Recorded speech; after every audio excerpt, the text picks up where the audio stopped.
রাজনৈতিক ঘুংরু কে কখন কার পায়ে বাঁধে আর সেই তালে কে কখন কিভাবে নাচে, এইটা রাজনীতির খুব মজার একটা বিষয়। আর যখন হুমায়ুন কবির এবং আসাদুদ্দিন ওয়েসি সাহেব দুজনকে পাশাপাশি বসে সাংবাদিক বৈঠকে কথা বলতে দেখছিলাম, তখন বারবার এই কথাটাই মনে পড়ে যাচ্ছিল। কারণ এই যে দুজন পাশাপাশি বসে কথা বলছেন, এর পেছনে কিন্তু অনেকগুলো বাঁক আছে। যেমন ধরুন, আপনি যদি এডুকেশনাল বাঁকের কথা বলেন বা কার দর কত বেশি সেই কথায় যদি আসেন, তাহলে হুমায়ুন কবিরের কথা বলতে গেলে এটা আমাদের পশ্চিমবঙ্গের রাজনীতির এখন একটা অত্যন্ত হাস্যকর বিষয় এবং তারই সঙ্গে অত্যন্ত লজ্জার বিষয়ও বটে যে হুমায়ুন কবির তিনি কোথা থেকে কিভাবে কি পড়াশোনা করেছেন, কোথা থেকে উচ্চ মাধ্যমিক পাশ করেছেন, এডুকেশনাল কোয়ালিফিকেশন কি, তার কোনো ঠিক ঠিকানা নেই। তিনি নাকি ছোটবেলাতেই পড়াশোনা করতে করতে ব্যবসা করতেন, তারপর তিনি চলে গেলেন রাজনীতিতে, তারপর কংগ্রেস, বিজেপি, তৃণমূল, বিজেপি, কংগ্রেস সমস্ত কোলে ঘুরে টুরে নিয়ে তারপর তিনি এখন এসেছেন, নতুন পার্টি তৈরি করেছেন এবং তার সব থেকে উন্নততর অ্যাচিভমেন্ট জীবনে হচ্ছে ভাগীরথীতে ভাসিয়ে দেব। আর এখন নতুন পার্টি তৈরি করে পশ্চিমবঙ্গে হুমায়ুন কবিরের বার্তা হচ্ছে যে তিনি মুসলিমদের উন্নয়ন করবেন, পশ্চিমবঙ্গের মুসলিমদের উন্নতি করবেন। আর সেটা কিভাবে করবেন, তার ভিতটা কি না, বাবরি মসজিদ তৈরি করে তিনি সেটা করবেন। তার পাশে বসে রয়েছেন আসাদুদ্দিন ওয়েসি, যিনি আমাদের দেশের রাজনীতির যে বড় বড় ঘুঘুরা রয়েছেন তার মধ্যে অন্যতম। এবং এই ঘুঘু কথাটা আমি একেবারে কটাক্ষ করে বলছি না, কোনো নেগেটিভ সেন্সে আমি এই কথাটা বলছি না। কারণ ঘুঘুরা কোথায় থাকে জানেন? ঘুঘু থাকে অট্টালিকায়, বড় বড় বাড়ি, পুরনো রাজপ্রাসাদ, সেখানে আপনি দেখতে পাবেন ঘুঘুর বাসা। এই যে আসাদুদ্দিন ওয়েসি, তার বাবা, তার দাদু যেখানে তিনি রাজনীতি করেন, সেই হায়দ্রাবাদ, তেলেঙ্গানার মুসলিম সমাজের বহু বছর ধরে মাইবাপ হয়ে রয়েছেন, বহু বছর ধরে তারা রাজনীতির মধ্যে রয়েছেন। এবং আমাদের দেশের যে মুসলিম সমাজ, তার অন্যতম মুখ রাজনীতিতে অনেকজনের মধ্যে একদম প্রথম সারিতে রয়েছেন আসাদুদ্দিন ওয়েসি। মানে আমাদের পশ্চিমবঙ্গের খানাখন্দ থেকে বেরিয়েও তো একটা পৃথিবী রয়েছে। আসাদুদ্দিন ওয়েসি এই যে এমপি হয়েছেন, সেটাও কিন্তু তিনি এই কংগ্রেস বা ডিএমকে, এসপি কারুর জামা ধরে ঝুলে পড়ে হননি। তিনি কিন্তু এটাও নিজের ক্ষমতায় নিজের দল থেকে হয়েছেন, তার পৈতৃক সম্পত্তি এটা বলা যেতে পারে।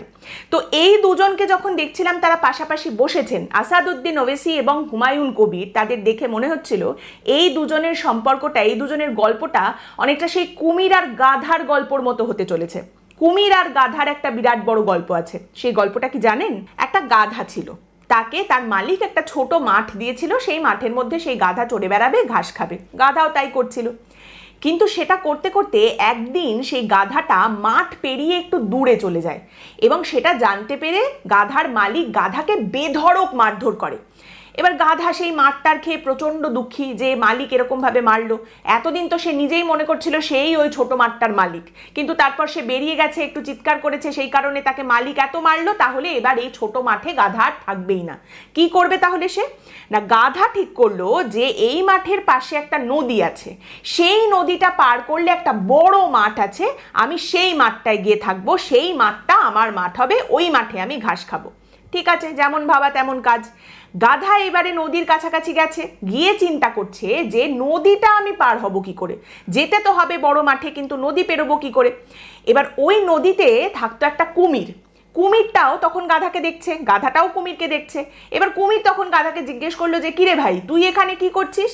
তো তখন গাধা কুমিরকে বলল যে দেখো না, আমি ওই মাঠটায় যাব নদীটা পার করে, ওখানে তো বেশ অনেক ঘাস আছে, বড় মাঠ, কিন্তু ওই মাঠে আমি কি করে গিয়ে পৌঁছবো, নদীটা কি করে পার করব, সেইটা আমি ভাবছি। তখন কুমিরকেও খুব চিন্তিত দেখালো। সেও তখন গাধাকে বলল যে জানিস তো, আমিও এইরকমই একটা সমস্যার মধ্যে পড়েছি। তো গাধা জিজ্ঞেস করলো কি সমস্যা বলো।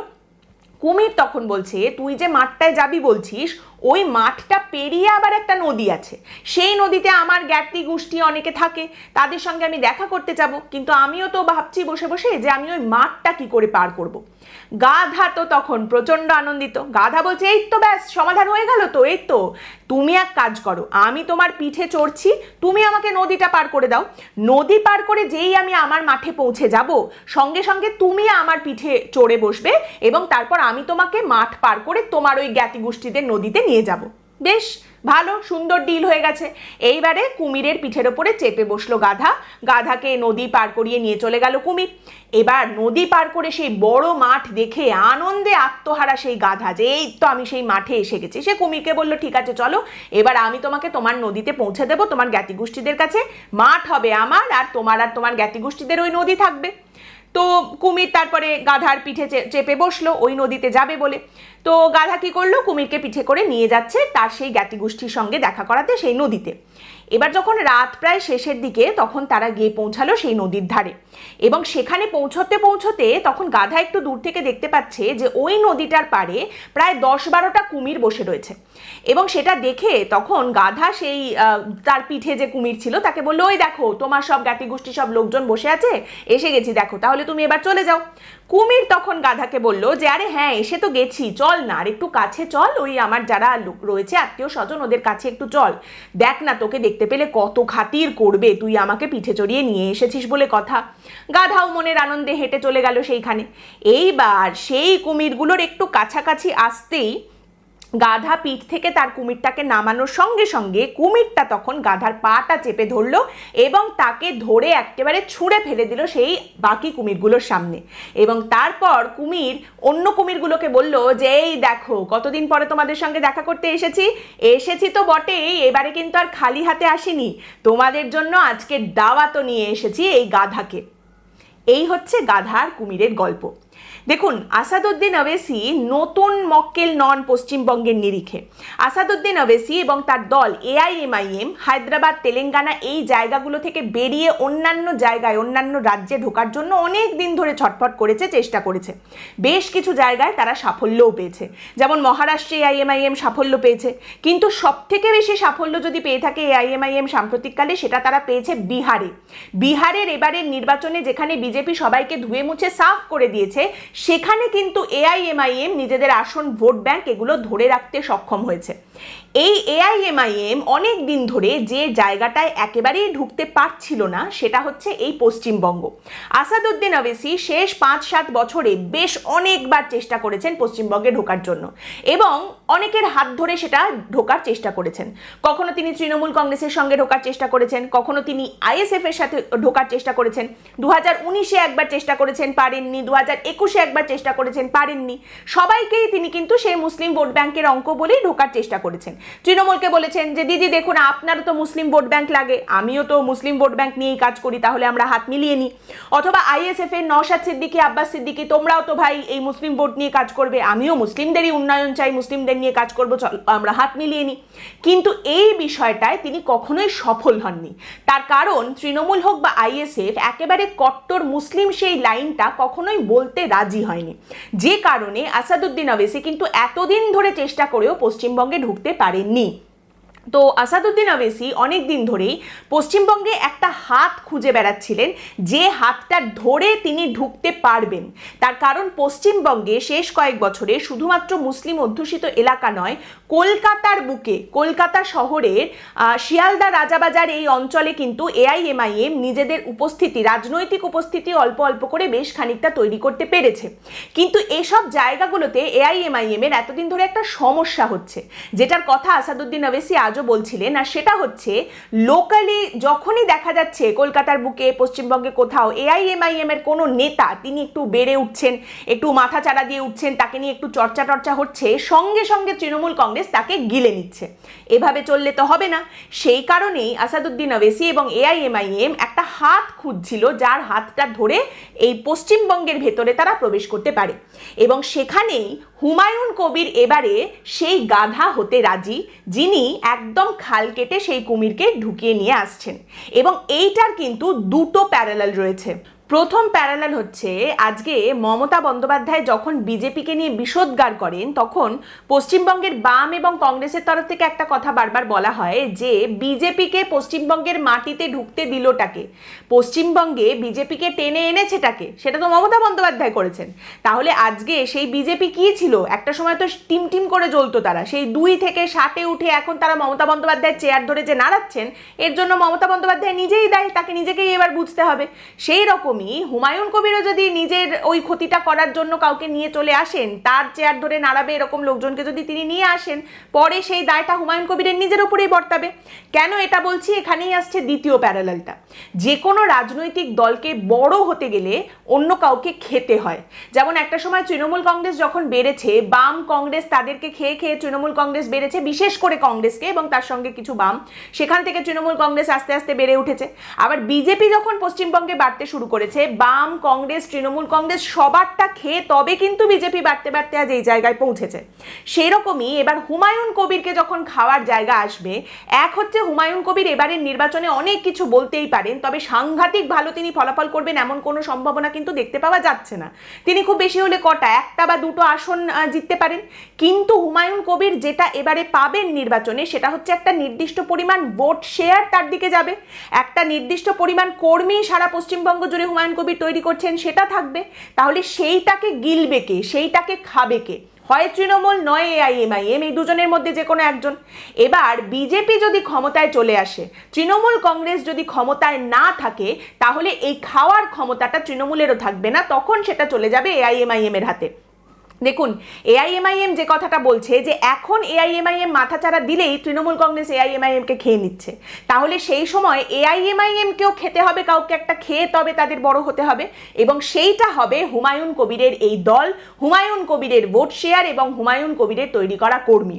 এবং সে কারণেই এবারের নির্বাচনে আসাদুদ্দিন ওবেসি পশ্চিমবঙ্গে প্রচুর সিট দেবেন, প্রচুর আসনে লড়বেন, এরকম কথা কিন্তু তিনি বলছেন না, এরকম কোনো উদ্দেশ্যও তার নেই, লং রানেও নেই।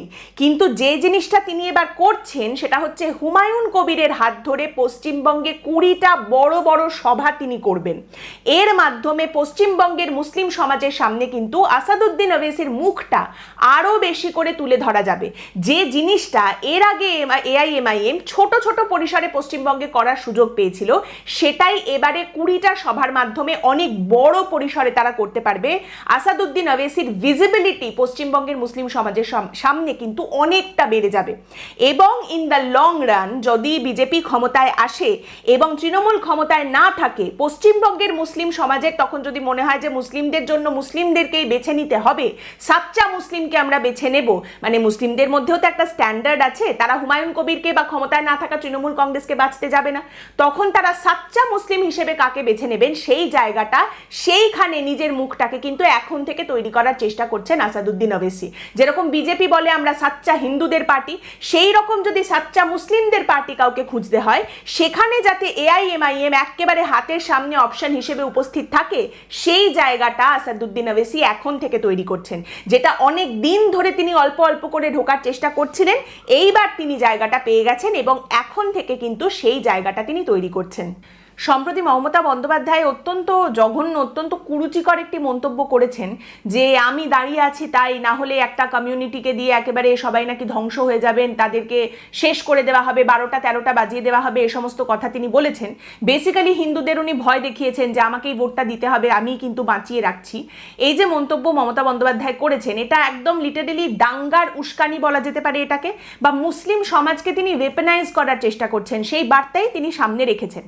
এবার ভাবুন যে আসাদুদ্দিন ওবেসির মতো মুখ, তারা যদি এসে এখন পশ্চিমবঙ্গের মুসলিম সমাজকে এই বার্তা দেয় যে আমাদের সবাইকে একত্রিত হতে হবে, আমাদের কিন্তু উঠে আসতে হবে, ওদিকে কিন্তু 70% রয়েছে, তোমরা 30%, তাহলে তোমাদের কিন্তু ওরা এসে গেলে আর রাখবে না, তোমাদের ধ্বংস করে দেবে, শেষ করে দেবে, তাহলে তোমাদের সবাইকে একত্রিত হতে হবে, তাহলে পরিস্থিতিটা কি হবে সেইটা একবার ভাবুন।